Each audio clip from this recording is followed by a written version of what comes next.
Transamine, or tranexamic acid, is a synthetic antifibrinolytic agent used primarily to reduce excessive bleeding.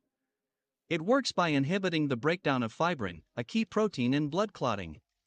Clinically, transamine injections are often utilized in situations like heavy menstrual bleeding, surgical procedures, or trauma cases where blood loss is a concern.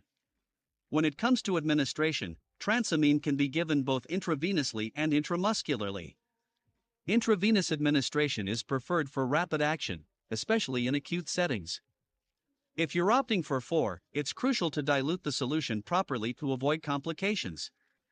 As for side effects, while generally well tolerated, some patients may experience nausea, diarrhea, or even allergic reactions.